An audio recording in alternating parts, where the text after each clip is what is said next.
Ladies and gentlemen, you have come here to join us on a somewhat somber night. This is Tech Talk Night, episode number 40.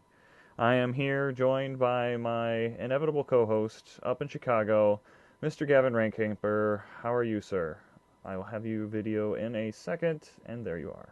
I love that you always call me inevitable at this point. Like, yes. I wish I could change it, but I can't. You are my inevitable co-host. That is how it has turned out. Have you heard the news? So the news why we're somber tonight, as Brain alluded to, is that Steve Jobs has passed away today. It was announced by Apple today around 6 p.m. Central. Their website has taken over with a single message talking about Steve Jobs. Twitter is abuzz, and people are all talking about what a man. What was Steve Jobs like, Braden? What was he like? Well, I believe the most common used word with him is visionary. I mean, he's basically one of the tech leaders of our time, or any time for computer's sake. I mean, there would be no Mac as we know it without him. From the beginning, from the part where he came back to Apple, I mean, it just wouldn't be the same. I've been watching some news clips and past reels and stuff of his. The best one, go check out his talk to Stanford at Stanford College, which was, I believe, 3 years ago. And he tells some great stories on that. I'm sure you can find all these on YouTube, and they'll probably be played in the news and everything now. But, I mean, we probably wouldn't even be using graphical user interfaces like we would be, like we're using them now if it weren't for this guy. So, yeah, I think it's really sad. Yeah, in the Steve Jobs Stanford speech, I mean, it has well over 6 million views on YouTube. I bet you that doubles in the next 48 hours. Probably maybe plus 1 million. But he talks about how Steve always had his outlook on life, that today might be the last day of his death. And lots of people say that, but people who knew Steve Jobs say that he actually did live that to the fullest, live that kind of outlook on life. And he kind of had Leo Laporte is a tech journalist. He was talking about it today, how Steve Jobs had a Buddhist kind of religion and outlook on life, and he was a very simple man. He lived simply, and that permeated his life. Very much. And it's just sad that he passed away tonight. You said today earlier. I was going to correct you. I mean, this just really happened just a few hours ago that we found out, and I was sent an IM from Wes Karmazin, if he's in the chat room. Hi there. Thanks for pointing that out. And I think Apple's website right now is like a great homage. I mean, no big wordy thing that like all the news people are doing right now. Just the picture with the dates, and I think it's a great tribute. I've already sent them in my little email of saying condolences and stuff. You can send your it is Remembering Steve, is that right? Remembering Steve at apple.com? Yeah, just go to apple.com. It's all the information is there. It's a simple website. Apple.com is I'm always impressed with apple.com. They keep it really simple, and yet you can get to everything really easily. That you can tell they put a lot of work into it. Right. But I mean, even Google.com right now has a very simple homage to Steve. I haven't seen Google. Right below the search box, there's just a link to Apple, and it says Steve Jobs 1955 to 2011, which is, I mean, you can't put up a Google Doodle or anything, but at least Google is paying tribute to this man who really impacted technology. Like even President Obama put out a statement. Really? That says a lot about how much. Yeah, very much so. The Americans really perceive Steve to that he has impacted technology, but also impacted the world, representing the United States. So that's Google's site right now. What I wanted to jump back to the websites real quick. Have you seen Boeing's page? They're using the old Apple II interface, the first basically GUI that Apple used as more or less their background and everything. Oh, Boing. I thought you meant I thought you said Boeing. No, boing boing. What did I say? Yeah, I'm sorry. I'm yeah, mumbling and boing all boing. kinds of stuff tonight. Yes, boing boing. That's hilarious. I Yeah, I I really remember like that one. my family's computer was an Apple II back in the day. Wow. Played Oh, a lot of had some sort of brick breaker game or something. I played a lot of that. That right. was good times. My first one was a Macintosh, which is what's bringing you this stream tonight, and iPad sitting in front of me where I can read the chat room. So, I mean, I'm surrounded by stuff that this guy definitely had a hand in making and, creating. So, it's a sad night. Other than that, I'm, kind of at a loss for words. I find inspiration out of all this because I mean, we're gonna start losing the very early people in the tech industry, and we already have lost some of them and stuff, and their names are gonna escape me at the moment. But I mean, basically, all the people that started this whole computer and digital revolution are, they're getting up there in age, and now it's up to us to take up that kind of mantle that they've bestowed upon us and keep this technology revolution going. That's What true. do you think? But it's interesting that we're basically we're still in frankly the early stages of the big computing revolution. I Really, agree. it started. I mean, it started in I guess the 50s and 60s with the early computers of like calculating like basic numbers I mean it goes back to the war, right, when the military funded some of the computational sciences. Right. Um, but really things got going in the 50s, 60s, 70s. And it's really interesting that we still have a lot of those people here from the early days. Mm-hmm. And you're exactly right. People are going to start passing away, and a lot of that history is going to be lost. I think the solace to take in that is that the internet is an amazing place to store data. As Yes, it we is. joke about a lot, like things you put on the net probably won't go away.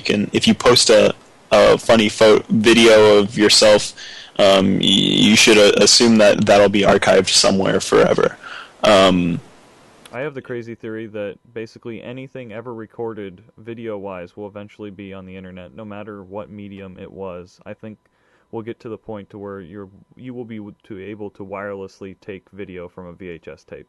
I think the technology could be there someday. Yeah, I mean you'll have to have some sort of reader, but that certainly makes sense. Yeah. And yeah, So, things like archive.org, things like museums mhm. who are doing a good job at doing this. Heck, even the Google Books project, which a lot of Right. people, it's very controversial, but at least they're doing something to try and get things onto the net. And those are things that kind of encapsulate or memorialize people. No matter how important you are, frankly, like whether you're Steve Jobs or you're Joe Smith, who wrote a few blog posts down the street, those blog posts will be available forever, frankly, which is probably good, but also could be interesting when the human race looks back on it in 1,000, 2,000 True. Wait, years. your grandkids will one day read what you wrote online. You have to kind of think about that, and it can kind of blow your mind a little bit. We live our lives out in the open now on a way that's always, hopefully, always going to be archived. So the historians can look back and choose what they guess they wanted to read, just like our old historians did. But how did we get on this topic? I don't know. It's a very somber evening. But Yeah. do we want to?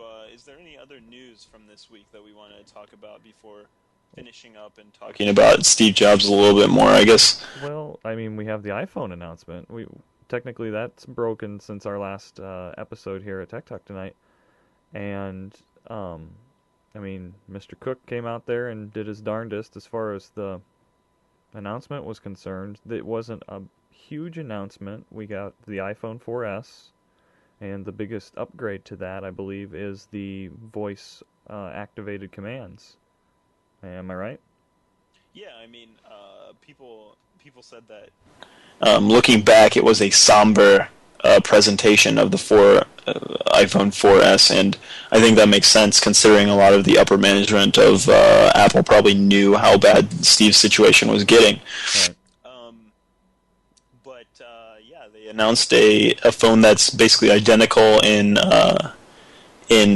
outward look and feel to the iPhone 4, but it has a slightly better processor, as you said, better camera, and then it has the Siri voice activation system, Right.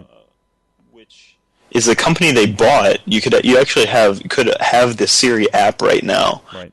but apparently it's better tightly integrated into the iPhone experience. Do you think that's going to catch on, Brayden? I don't know if that's going to be something that's popular. Well, okay, so there's already a very similar thing on the Android devices, and being an Android user, I don't use it that much, to be honest.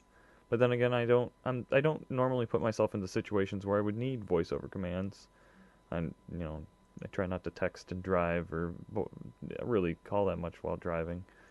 But I don't know. I actually People say that it's going to be the revolutionary thing that iPhone this version of iPhone brings. I really don't know about that. I don't know if people will use it. Mhm. To be honest, I'm more impressed by the or not the video camera, but just the new camera that's in there. Having seen some of the photos now that are coming out that have been created from this new camera. I'm impressed. That'll be very nice. I mean, where does this put like professional photographers when the iPhone can take better pictures than most consumer cameras out there right now? Yeah, it's one of those interesting things where the cameras in phones are getting so amazing. Like, we've been saying this for a little bit, but now it's really true that like it used to be like in the 90s when your parents had when you were born, Braden, your parents went out and bought a camera. They may have bought a video camera. These were all expensive items, and they were special, separate things. My mom was a photography student for a while, so she already had the camera and the skills and stuff back then. But then again, she was the one, giving birth to me. But anyway, besides the point, back to you.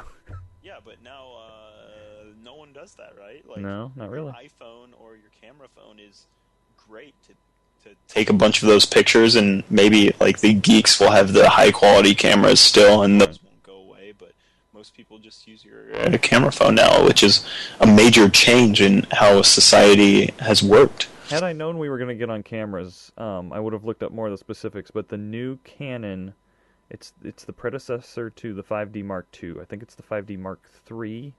But I saw some pictures from it today, and what they did was take a picture of a dog's face and then zoomed into his eye and looked at all the reflected image in the dog's eye. So the resolution has really gone up as far as the prosumer type grade cameras as well. Canon D5 Mark III is probably more professional than prosumer, and I'm sure it has a pretty price point. Like I said, I should have looked up all the specifics, but I think Canon and Nikon realize that phones are starting to catch up with them, so they're going to try to knock it out of the park now here too. But do you need that much resolution? No, you don't. Like, I mean, professional photographers, okay, yeah, it's better. But anyone else? No. Probably I think not. the most interesting thing to come out of higher quality cameras will be some of the revolutionary things like we were talking about a few months ago, where they have this cameras are so good that they can take pictures at all the different f-stop levels. Is that right, Brian? The focal lengths. Yep. At the same time, so that you don't even have to worry about focus anymore. Yep. You can just take a photo and focus it later, as it were. Exactly. So now, that'll be interesting. Okay, so looking ahead, what do we want cameras to do? I can think of one thing that would be kind of cool. Not just 3D photos or whatever, but I want to like stick my phone up in the air and take a full 360 shot that I can pan around in. How cool would that be? And I think the technology is pretty much there, but more or less completely 300. But that's stitching a bunch of photos together. I want it to be all in one photo. Nah. I mean, then you've got like all that video things, and I mean, I think you'll always have to take images. Probably, but maybe someday. Okay. When the thing is, the shutter speed has to be fast enough for that, right? True. So that you can take tons of higher quality images back to back and link them all together. Yep. Another tiny thing that actually the Apple fanboys were really getting all excited about was that the camera on time of the new iPhone is much shorter. So when you click the camera app, it'll come up in like what 1.4 seconds now instead of like 2 seconds or something. I don't know. Okay, so when they were pushing the button to take a picture, it was stuttering almost a little bit before it took the picture. No. This is before you even click the button. It's from the camera off mode to the camera on mode. Oh, I see. So that's okay. So there's two I gotcha. statistics. That's one of the statistics. The other statistic is after you take a photo, how soon can you take another? Mm-hmm. That's the other thing. For many Android phones, that's really really long. iPhone is working to shorten that. Right. It's an extremely minor point, but I guess it's one of those things that Apple feels is important. Gotcha. Any other? I mean, they had an entire keynote about just this one event. It was a waste of time. Was it? There's like I was afraid of that. it's like camera or a New iPods. a card app where you can send actual cards. Real cool. Yeah. New iPods. New iPods. No, there's not new iPods. No? There New, were new updated software? Something about, I know the iPod Nano now has like a bunch of different clock interfaces. So for those of you that want to wear an iPod Nano on your wrist, you can have a whole bunch of different types of style of clock. I saw that in a story. No, you can't yawn. Yeah. For the love of God. First off, you should be sad and like have a box of tissues next to you, and then second, you should be overly excited about all the tech that's going on these days, and we're here to talk about it and bring it to our viewers. I mean, just to, I guess if we want to just finish up real quick with some Steve Jobs, I think that like Okay. I think we shouldn't necessarily be sad. I think he's certainly lived a full life. I mean, he lived what 56. 56 or 57 years. I mean, That's, so that's not I mean, that long. That's shorter than a lot of people live, but I feel like he's lived a full life in that he's been successful. He's had his ups and downs, but he ended on a upswing. He's impacted the world. Like everyone knows him. Like I mean, he's lived a pretty good life comparatively. Probably all of his own 57. accord. He's worked hard. 57. That's, I mean, what could else have he done in these last 20 years? Or another 20 years. I shouldn't say the last 20 years. He could have lived to 100. I mean, it really seems like it got cut short. I mean, cancer, damn. Why? I know. That is interesting. What would he have done in the next, give him 20 years until he becomes an old, crotchety, crazy guy. Right. But what have you done in the next 20 years? That would have been interesting. Would he have revolutionized... I mean, he revolutionized the cell phone market, the Portable music industry, the personal computer. Like, where would he go from there? The iCar? I want to see an iCar, frankly. Well, I kind of think... Okay, look at Bill Gates right now. I mean, that's kind of a fair assessment as far as a comparison. I don't know if you can compare that. But okay, go on. Bill has gone on. He's retired from Microsoft. I'm sure he's still on the board in some way, shape, or form. But he's focusing on the Bill and Linda Gates Foundation. So he's out there doing charity and stuff. Could we have not gotten to that point with Steve Jobs as well, to where he was, trying to revolutionize donation in some way, to where he was helping, fellow man in a different way, not necessarily in the computer realm? Well, I mean, if you want to go that way, like, why would that be his second? Why is that his second opportunity? Why did he not attack that first instead of... Because he was instead of giving the first world little gadgets to play with, why didn't he actually impact people's lives who are suffering and things? I mean, you can really go down that road, but... That's true. But he was a man with an idea. Well, he was a man with gumption and know-how to get ideas done. Let's put it that way. It's true. And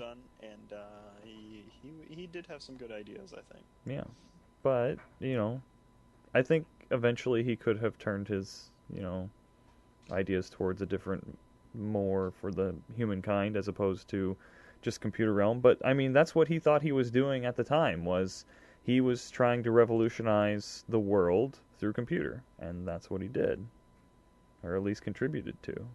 So. Yeah, I think he certainly did. He he definitely improved the world through the advancement of technology, which has, I mean, wide implications, I'm sure, to the third world as well. Just in that the increase in personal computer technology that he spurned provided projects like one laptop per child and things like that to get off the ground and help get technology out there to other places in the world who don't have it. So, I mean, yeah, he could have done a lot in the kind of in the charity world. So yeah. And now I lost my train of thought. Awesome. Okay, so I was just going to say, I'm really glad that we're here talking about this tonight, because tonight it's kind of all shocking and new. I'm afraid tomorrow afternoon, that's when all the parodies, I think, will start coming out, because this is such an internet story. So obviously there has to be parodies and jokes of it eventually. So, yeah, look forward to those. Not really. Anyway, it's too soon. It's too soon, but it's going to happen. It is going to happen, though. You know it well. And I don't know. I'm just not going to click on them as best I can. We have a lot of viewers in the chat room tonight, and we want to thank them for being here. Also, something new for our viewers. We've started our own subreddit. Reddit? Is that how you're saying it? Yep. All right. 1 second, I'll be right back. 1 second, you'll be right. What? All right, we've lost Gavin, because he's obviously needs a tissue to blow his nose because of the sad news. You can go to Reddit, reddit.com/r/techtalktonight, and this is where we'll be posting stories from now on. And in there, you can kind of upvote which stories you want us to talk about and stuff. And absolutely, you can suggest stories to talk about. Obviously, tonight. I hope we have more people on our Reddit than like 3. Is all I hope. Well, right now it's only 2, so you know. Come on, Dryden, you can do it. I don't think many of our Reddit is such a geek thing. I don't even know if many of our listeners are even on Reddit. But I don't know. It's a platform in which we can utilize to upvote and talk about stories before we get here and start talking about them at night. Yeah, I agree. I think it's going to be pretty awesome. I think it'll work well. Go there. Which also, since we have a subdomain too, is it like techtalktonight.reddit.com, or do you need to be a special? I just have to set up the domain to do that yet. No, techtalktonight.reddit.com sometimes works. Yeah, it does. So you can go to techtalktonight.reddit.com. That works already? You forget the /r. Oh. Well, awesome. So you have to set up the reddit.techtalktonight.com. But for reddit.com that makes sense. Things, it always forwards. Whatever .reddit.com always works. Okay. Got it. Get it? Got it. Good. Everybody check me out at gavinar.com. There's a new SEO post for all you SEO fans. I know you're all out there listening and excited about it. So SEO? What the heck's SEO? Well, you have to go there to find out. I guess so. I also talk about that over at the Where is Highland, Illinois on the Internet blog, which is you can find on henzydigitalmedia.com. That's one of my recent projects that I'm doing for school. So, come check us out there, too. We're working on a new website for Tech Talk Tonight as well. It's not going to look too much different. I'm just switching over servers to the one, that's bringing you this. We'll see if it works eventually. We're hopefully going to get some fiber down here, and, it'll be great. I'm predicting 70% uptime. 70%? We'll track it. Okay. I'll take that challenge. Okay. No, if it's a challenge, I'm going to challenge you to 98%. No. You have your 70. You'll place money on that. I'll place, money on the studio working about 40% of the time because I'm an optimist. And we'll call it a show. How about that? All right. And you still have me skiing. Yes, I do. All right. See ya, you guys, everybody. Have a good night. And I'm Braden Henzy. Thank you all for being here. Follow me on Twitter @BradenH. See you next Wednesday.